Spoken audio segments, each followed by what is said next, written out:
پیارے دوستو، فرشتے اللہ تعالیٰ کی نوری مخلوق ہیں اور فرشتوں کو اللہ تعالیٰ نے نور سے بنایا ہے۔ فرشتے تعداد میں ان گنت ہے اور ان کی اصل تعداد صرف اللہ رب العزت ہی جانتا ہے۔ فرشتوں کی تعداد کا اندازہ اس بات سے لگایا جا سکتا ہے کہ بارش کا ایک ایک قطرہ فرشتہ لے کر زمین پر اترتے ہیں۔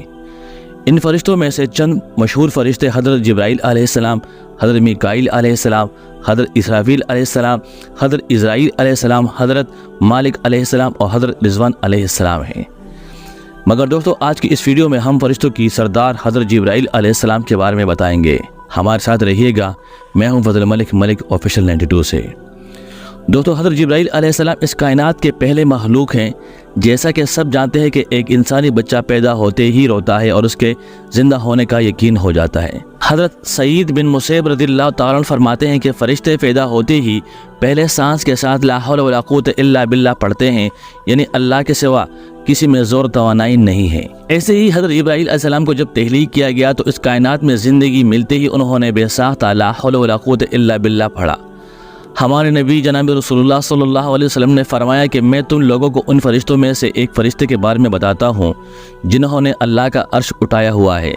نبی کریم صلی اللہ علیہ وسلم نے فرمایا کہ اس فرشتے کے کان کے لو سے کندھے تک کا فاصلہ 700 سال پر مشتمل ہے۔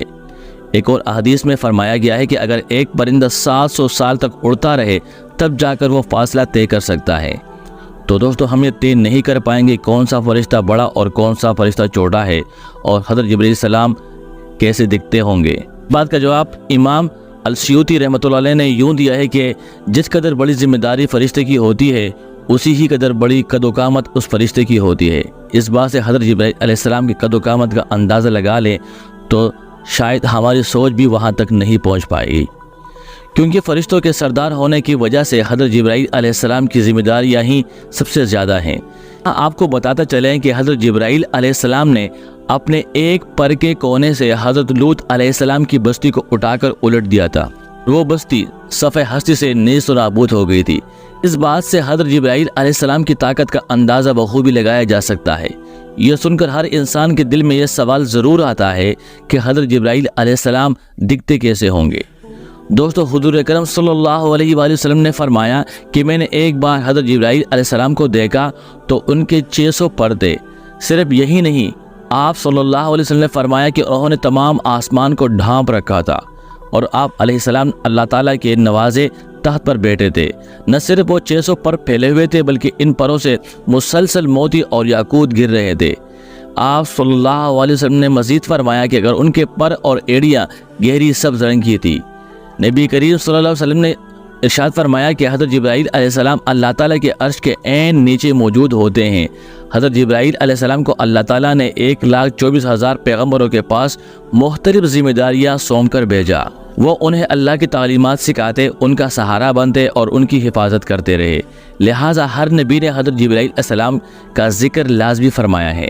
حضرت آدم علیہ السلام کو جب جنت سے نکالے جانے کے بعد اللہ تعالیٰ نے ان سے کبھی براہ راست کلام نہیں فرمایا، بلکہ جبرائیل علیہ السلام اللہ اور آدم علیہ السلام کے درمیان گفتگو کا ذریعہ بنتے رہے، یہاں تک کہ جب حضرت آدم علیہ السلام اس دنیا سے رخصت فرما گئے تو روح زمین پر کوئی نہیں جانتا تھا کہ اب آگے کیا کیا جائے۔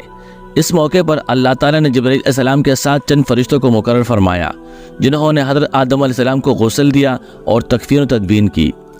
تو جبرائیل علیہ السلام ہر موقع پر انبیاء کرام کے ساتھ رہے ہیں۔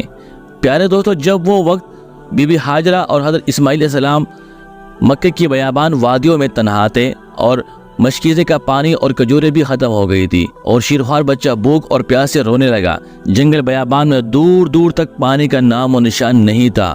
بی بی ہاجرہ دوڑتی ہوئی پہاڑی پر گئی کہ شاید پانی مل جائے، مگر خشک پتھروں کے علاوہ وہاں پر کچھ نہیں تھا۔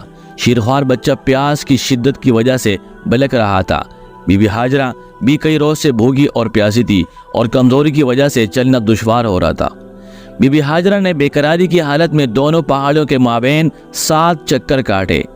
انہیں پانی تو نہیں ملا مگر کسی کی موجودگی کا احساس ہوا۔ انہوں نے فرمایا کہ سامنے آؤ اور بتاؤ تم کون ہو۔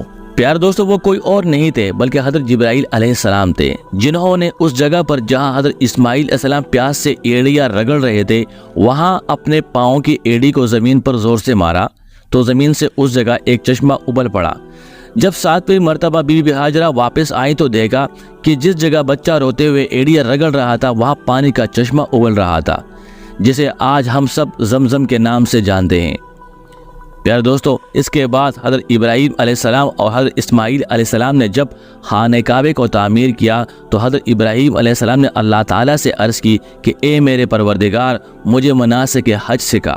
تو اللہ تعالیٰ نے حضرت جبرائیل علیہ السلام کو بھیجا اور انہوں نے حضرت ابراہیم علیہ السلام کے ساتھ پہلا حج ادا کیا اور انہوں نے تمام مناسک حج سکھائے۔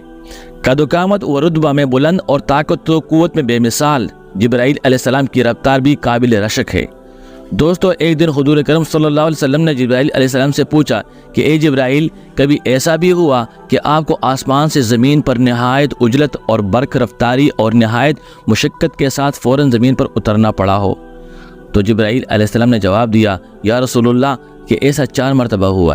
حضور نے پوچھا کہ کس کس موقع پر؟ تو جبرائیل علیہ السلام نے عرض کیا کہ اے اللہ کے رسول، پہلی مرتبہ جب حضرت ابراہیم علیہ السلام کو آگ میں ڈالا گیا تو میں اس وقت عرش الہی کے نیچے سدرۃ المنتہا کے مقام پہ تھا۔ مجھے حکم ہوا کہ جبرائیل، میرے خلیل کو آگ میں پہنچنے سے پہلے فوراً میرے خلیل کے پاس پہنچو۔ چنانچہ میں بڑی تیز رفتاری کے ساتھ اس سے پہلے کہ جب ابراہیم علیہ السلام کو آگ میں پہنچتے ان کے پاس میں پہنچ گیا۔ دوسری بار جب حضرت اسماعیل علیہ السلام کی گردن مبارک پر حضرت ابراہیم علیہ السلام نے اللہ کی طرف سے آسمان جانے کے موقع پر انہیں ذبح کرنے کی خاطر چھری رکھی ہوئی تھی، چنانچہ میں چھری چلنے سے پہلے زمین پر پہنچ گیا اور چھری کو چلنے نہیں دیا۔ تیسری مرتبہ حضرت یوسف علیہ السلام کو ان کے بھائیوں نے کنویں میں گرایا تو مجھے اللہ تعالیٰ کا حکم ہوا کہ میں یوسف علیہ السلام کے پاس ان کی کنویں کی تہہ تک پہنچنے سے پہلے ان تک پہنچوں اور کنویں کی تہہ پر گرنے سے قبل ہی انہیں اپنے پروں پر اٹھا کر کنویں کی تہہ میں موجود انہیں ایک پتھر پہ بٹھا دوں۔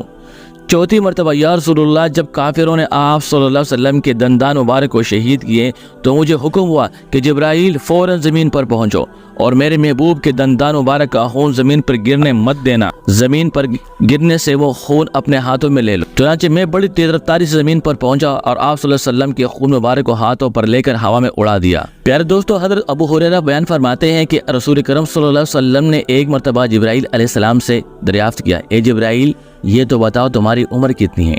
تو جبرائیل علیہ السلام نے عرض کیا، یا رسول اللہ، کہ مجھے اپنی عمر کا صحیح اندازہ نہیں، لیکن اتنا یاد ہے کہ سارے کائنات کے پیدا ہونے سے پہلے اللہ وند سبحان کے حجابات عظمت میں سے چوتھے پردے میں ایک ستارہ چمکا کرتا تھا۔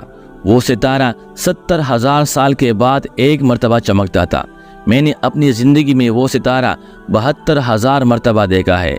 حضور کرم صلی اللہ علیہ وسلم نے فرمانے لگے کہ اے جبرائیل، مجھے اپنے رب الجلال کی عزت کی قسم، وہ چمکنے والا ستارہ میں محمد صلی اللہ علیہ وسلم ہی ہوں۔ دوستوں، میں امید کرتا ہوں آج کی ویڈیو آپ کے لیے بہت انفارمیٹو اور بہت فائدہ مند ثابت ہوگی۔ جب تک کے لیے اللہ نگہبان۔